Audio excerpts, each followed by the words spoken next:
राधे राधे दोस्तों, स्वागत है आप सभी का आपके अपने चैनल प्रभु कृपा में। दोस्तों, आज से मैं रामचरितमानस के बालकांड का प्रारंभ करने जा रही हूँ। तो आज से आपको हर रोज़ दोहे सुनने को मिलेंगे। तो आइए आज सुनते हैं दोहा नंबर 1 से लेके 3 तक भावार्थ सहित। तो चलिए सुनते हैं। जथा सुअंजन अंजि द्रग साधक सिद्धि सुजान, कौतुक देखत सैल बन भूतल भूरि निधान। जिस प्रकार सिद्धता के अंजन को आँखों में लगाकर साधक सिद्ध और सुजान पहाड़ों, वनों, पृथ्वी के अंदर के अनेक अद्भुत कौतुक देख लेते हैं। गुरुपद रज मृदु मंजुल अंजन, नयन अमिग दृश दोष निभंजन। तेहि कर बिमल विवेक बिलोचन, बरनौ रामचरित भव मोचन। उसी प्रकार गुरुजी महाराज के चरण कमलों की धूल कोमल और सुंदर नयनामृत अंजन है, जो नेत्रों के दोषों को नाश करने वाली है। उस अंजन से विवेक रूपी नेत्रों को साफ करके मैं विश्व रूपी बंधन से मुक्ति दिलाने वाले श्री रामचरित का वर्णन करता हूँ। बंदौ प्रथम महीशुर चरना, मोह जनित संशय सब हरना। सुजन समाज सकल गुण खानी, करहु प्रणाम सप्रेम सुवानी। प्रथम पृथ्वी के देवता ब्राह्मणों के चरणों में वंदना करता हूँ, जो मोह से उत्पन्न हुए सब संदेहों को समाप्त कर देते हैं। इसके बाद समस्त गुणों की खान संत व सज्जन समाज को मैं प्रेम सहित सुंदर वाणी से प्रणाम करता हूँ। साधु चरित शुभ चरित कपासु, निरस बिसद गुणमय फल जासु। जो सही दुख पर क्षेत्र सुरावा, बंदनीय जेहि जग जस पावा। संतों का चरित्र कपास के समान शुभ होता है। कपास का फल नीरस, उज्ज्वल और गुणवान होता है। संतों का चरित्र भी कपास के समान नीरस और उज्ज्वल होता है। तंतुओं की तरह वह सद्गुणों का भंडार होता है। संत स्वयं दुख उठाकर दूसरों के दोषों को ढकते हैं। इसी कारण वे इस संसार में वंदनीय कीर्ति पाते हैं। मुद मंगलमय संत समाजु, जो जग जंगम तीरथ राजू। राम भक्त जहाँ सुर सर धारा, सर सहे ब्रह्म विचार प्रचारा। संत पुरुषों का समाज आनंद देने वाला और कल्याण करने वाला होता है। यह समाज संसार में चलता फिरता तीर्थराज प्रयाग है। उस संत समाज रूपी प्रयागराज में राम भक्ति रूपी गंगा जी की धारा प्रवाहित होती रहती है तथा ब्रह्म विचार का प्रचार सरस्वती जी हैं। विधि निषेधमय कलिमल हरनी, करम कथा रविनंदनी भरनी। हरिहर कथा विराजत बेनी, सुनत सकल मुद मंगल देनी। विधि तथा निषेध रूपी यह करो यह न करो रूपी कर्मों की कथा कलयुग के पापों को हरने वाली सूर्य की पुत्री यमुना जी हैं। भगवान विष्णु जी और भगवान शंकर जी की कथाएं त्रिवेणी रूप में सुशोभित हैं, जो सुनने में आनंद देने वाली तथा कल्याणकारी हैं। बटु विश्वास अचल निज धर्मा, तीर्थ राज समाज सुकर्मा। सब ही सुलभ सब दिन सब देशा, सेवत सादर समन कलेशा। धर्म में अचल विश्वास अच्छे बट है, शुभ कर्म ही तीर्थराज है।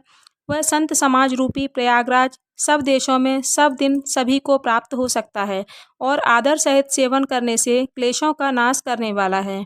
अकथ अलौकिक तीर्थ राऊ, देहि सद फल प्रगट प्रभाऊ। यह तीर्थराज अकथनीय और अलौकिक है। यह तुरंत फल प्रदान करता है और इसका प्रभाव संसार में प्रत्यक्ष मिलता है। सुनि समुझहि जन मुदित मन, मज्जहि अत अनुराग। लहहि चार फल अक्षत तनु, साधु समाज प्रयाग। जो मनुष्य इसे प्रसन्न मन से प्रीतिपूर्वक इसके उपदेश सुनकर मनन करते हैं और फिर उसमें मग्न हो जाते हैं, वे इस शरीर के रहते हुए ही अर्थ, धर्म, काम और मोक्ष चारों फलों को प्राप्त कर लेते हैं। मज्जन फल पेखिय तत्काला, काकहूँ ही पिक बकऊ मराला। सुनि आचरज करे जन कोई, सतसंगति महिमा नहीं गोई। इस तीर्थराज में स्नान करने से तुरंत फल मिलता है। कौवा कोयल बन जाता है और बगुला हंस, अर्थात अज्ञानी ज्ञानवान बन जाते हैं और दुरात्मा धर्मात्मा बन जाते हैं। यह सुनकर किसी को आश्चर्यचकित नहीं होना चाहिए, क्योंकि सत्संग की महिमा अपरंपार है। बाल्मीक नारद घट जोनी, निज निज मुखन कही निज होनी। जलचर थलचर नभचर नाना, जे जड़ चेतन जीव जहाना। वाल्मीकि नारद जी और अगस्त्य ने अपने मुखों से अपने जीवन का वृतांत बताया है। जल में रहने वाले जीव जंतु, भूमि पर रहने वाले और आकाश में विचरण करने वाले जीव जंतु इस जगत में विद्यमान हैं। मति की रति गति भूति भलाई, जब जेहि जतन जहाँ जेहि पाई। सो जानव सतसंग प्रभाऊ, लोकहु वेद न आन उपाऊ। उनमें से जिसने भी जहाँ कहीं भी किसी प्रकार प्रयत्न से बुद्धि, कीर्ति, सद्गति, ऐश्वर्य और भलाई पाई है, वह सब सत्संग का ही प्रभाव है। वेदों में और तीनों लोकों में इससे बढ़कर कोई दूसरा उपाय नहीं है। बिनु सतसंग विवेक न होई, राम कृपा बिनु सुलभ न सोई। सतसंगत मुद मंगल मूला, सोई फल सिद्ध सब साधन फूला। बिना सत्संग के ज्ञान प्राप्त नहीं होता है और यह सत्संग श्री रामचंद्र जी की कृपा के बिना प्राप्त नहीं होता है। सत्संगति आनंद और कल्याण की जड़ है, सिद्धि उसका फल है और साधन उसके फूल हैं। सठ सुध रहे सतसंगति पाई, पारस परध कुलाध कुहाई। विधि बस सुजन सुसंगत परही, फन मन सम निज गुण अनुसरही। दुष्टजन अच्छी संगति पाकर ही सुधरते हैं। जैसे लोहा पारस के संपर्क में आने पर स्वर्ण बन जाता है, परंतु देव योग से यदि कभी सज्जन मनुष्य कुसंगति में फंस जाते हैं तो वे वहाँ भी सर्प की मणि के समान अपने गुणों का ही अनुसरण करते हैं। अर्थात सर्प का संसर्ग पाने पर भी मणि उसके विष को ग्रहण नहीं करती है, उसी प्रकार सज्जन पुरुष दुष्टों के संपर्क में आने पर भी उन पर कोई प्रभाव नहीं पड़ता है। विधि हरिहर कब को विद्वानी, कहत साधु महिमा सकुचानी। सो मोसन कह जात न कैसे, साक बनिक मुनि गुण गण जैसे। ब्रह्मा, विष्णु, शिव, कवि और पंडितों की वाणी भी संत महिमा का वर्णन करने में असमर्थ है।